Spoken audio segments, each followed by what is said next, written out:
Hi hello ಎಲ್ಲರಿಗೂ ನಮಸ್ತೆ. ಇದು ಪಾರ್ಟ್ 2. ಅಂದರೆ ಇದು ಅರ್ಲಿ ಮಾರ್ನಿಂಗ್, ಅಂದರೆ ಎಲ್ಲರೂ ಅಂದರೆ ಕಳಿ ತೊಗೊಳ್ಳೋದು ಅಂತ, ಅಂದರೆ ಹುಡುಗರು ಹುಡುಗಿ ಥರ ವೇಷ ಹಾಕ್ಕೊಳ್ಳೋದು, ಈ ಥರದ್ದೆಲ್ಲ ಒಂದು ಪದ್ಧತಿ ಇದೆ. ಸೊ ಅವರೆಲ್ಲ ಸೇರಿ ನಮ್ಮ ಮನೆಗೆ ಬರ್ತಾರೆ. ಸೊ ಅದಕ್ಕೋಸ್ಕರ ನಮ್ಮಮ್ಮ ಅರ್ಲಿ ಮಾರ್ನಿಂಗ್ ಒಂದು 3:30 ಏನೋ ಆಗಿದೆ ಅನಿಸುತ್ತೆ. ಸೊ ಅಷ್ಟೊತ್ತಿಗೆ ಬಂದು ಹೂವು ಕೊಯ್ದು ದೇವರಿಗೆಲ್ಲ ಮುಡಿಸಿ ರೆಡಿ ಮಾಡ್ಕೊತಾ ಇದ್ರು. ಆ ಟೈಮಲ್ಲಿ ತಿಂಡಿ, ಒಬ್ಬೊಬ್ಬರು ಊಟೋಪಚಾರಗಳನ್ನ ಕೊಡ್ತಾರೆ. ಸೊ ಹಾಗೆ ಡೋಲ್ ಹೊಡ್ಕೊಂಡು ಬರ್ತಾರೆ ಡ್ಯಾನ್ಸ್ ಮಾಡಿಕೊಂಡು.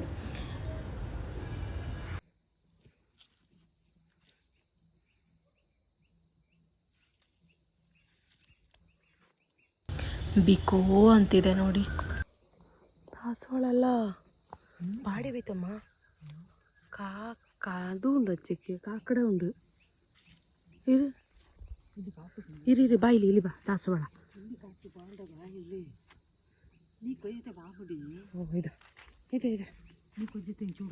ಇದೆ ಅಚ್ಚಿ ನೀರು ಮಾಡಿದ. ಅಷ್ಟರಲ್ಲಿ ನನ್ನ ತಮ್ಮಂದಿರು ಬಂದರು ಬೆಳಿಗ್ಗೆ. ಇದೊಂದು 6:30 ಆಗಿರುತ್ತೆ.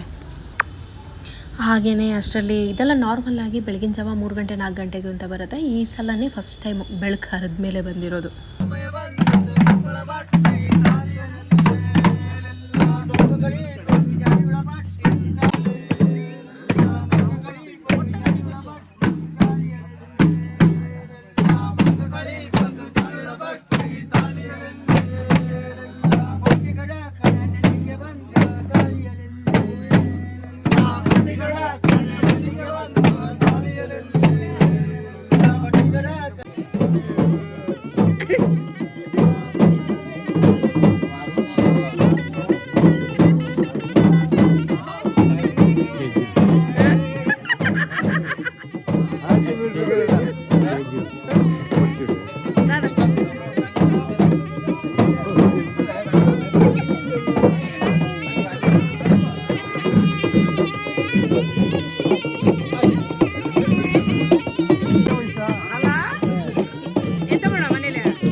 ರೆಡಿ ಆಯ್ತು. ಕಾಕೆ ಮಂತ ಕತ್ತರ ಬರ್ತಿಟ್ಟು ಬುದ್ಧಿ ಹಾಕಿದ್ವಿ. ರಾಣಿನ ಮನೆಗೆ ಬಂದಿತ್ತು. ಈಗ ಮೋದ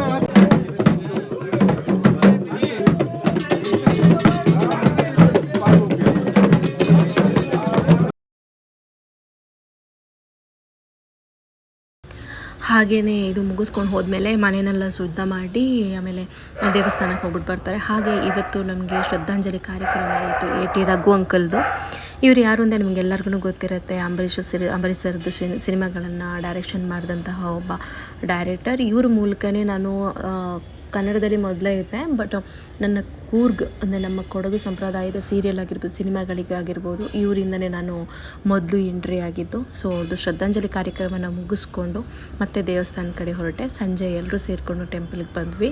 ಸೊ ಇಲ್ಲಿಂದ ಏನಾಗುತ್ತೆ ಅಂತಂದರೆ ಈಗ ನಮ್ಮ ಮನೆಗೆ ಯಾರು ಬಂದಿರ್ತಾರಲ್ಲ ಅವರೆಲ್ಲರೂ ಕೂಡ ಈಗ ಗದ್ದೆಗೆ ಬಂದು ಸೇರ್ತಾರೆ. ದೇವ್ರದ್ದು ಗದ್ದೆ ಅಂತ ಇದೆ, ಅಲ್ಲಿ ಸೇರ್ತಾರೆ. ಅಲ್ಲಿ ದೇವರು ಎಲ್ಲ ಸೇರಿ ಕುಣಿದು ಆಮೇಲೆ ಅಲ್ಲಿಂದ ಎಲ್ಲರೂ ಬಂದು ದೇವಸ್ಥಾನಕ್ಕೆ, ಮತ್ತು ಅಲ್ಲಿಂದ ಗದ್ದೆಯಲ್ಲಿ ಆಟ ಎಲ್ಲ ಆದಮೇಲೆ ಅಲ್ಲಿಂದ ಬಂದು ದೇವಸ್ಥಾನಕ್ಕೆ ಸೇರ್ತಾರೆ. ಅದಾದಮೇಲೆ ಹೆಣ್ಮಕ್ಳೆಲ್ಲ ಬಂದುಬಿಡ್ತೀವಿ. ಅದಾದಮೇಲೆ ಗಂಡು ಹುಡುಗರು ಏನು ಮಾಡ್ತಾರೆ ಅಂತಂದರೆ ಕೂರಿನೋ ಕೋಳಿನೋ ಏನು ತೊಗೊಂಡೋಗಿರ್ತಾರೆ ಅದನ್ನೆಲ್ಲ ಕಡ್ದು ಮನೆಗೆ ತೊಗೊಂಬರ್ತಾರೆ. ಸೊ ರಾತ್ರಿ ಬಂದು ಮನೇಲಿ ಊಟೋಪಚಾರ ನಡೆಯುತ್ತೆ.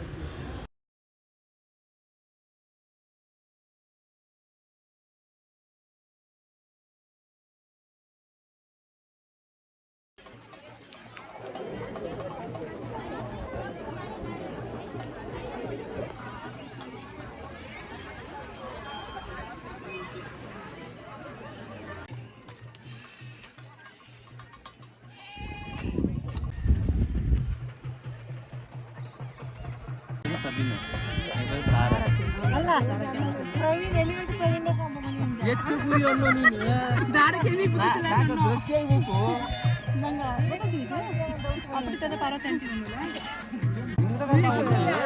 ದಾರಡ್ಜಿ ವಿವೇಕ ಇಡ್ಸದು ವಿವೇಕ ಇಡ್ಸದಲ್ಲ ನಾಡ ಗಾಡಿಗೆ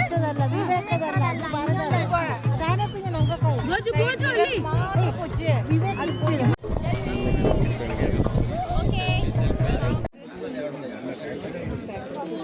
ವೇಟ್ ವೇಟ್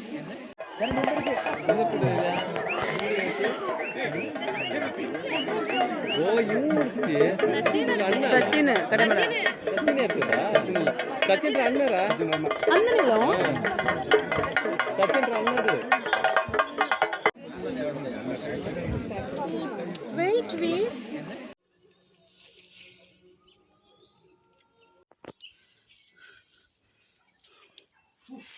ಸೊ ಹಬ್ಬ ಎಲ್ಲ ಮುಗ್ದಿದೆ. ನೆಕ್ಸ್ಟ್ ಡೇನೇ ನಾವು ಬೆಂಗಳೂರು ಬರಬೇಕಾಗಿತ್ತು. ಹಾಗೆ ಕರಿಬೇವನ್ನ ಕುಯ್ತಾ ಇದ್ದಾನೆ ನಮ್ಮಣ್ಣ.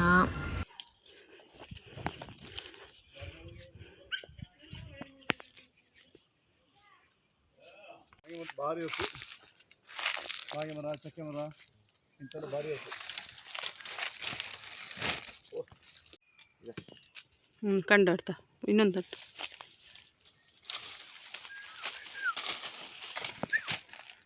ಇಲ್ಲಲ್ಲ ಮಣ್ಣಿಗೆ ಹೋಗಾಗ ಬಡ್ಡಡಿ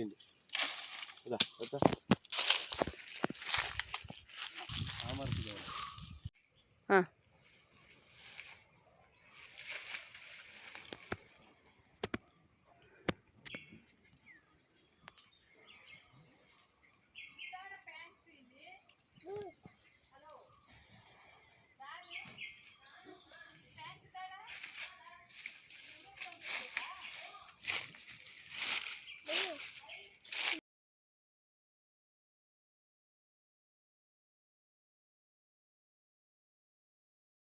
ಕೊನೆಗೆ ಅದೇನೋ ಅಂತಾರಲ್ಲ, ಎಲ್ಲ ಮುಗಿಸ್ಕೊಂಡು ಮತ್ತೆ ತಿರ್ಗಿ ಅಲ್ಲಿಗೆ ಬರಬೇಕು ಅಂದಂಗೆ ಮತ್ತೆ ಬೆಂಗಳೂರು ಕಡೆಗೆ ನಾವು ಹೊರಟ್ವಿ.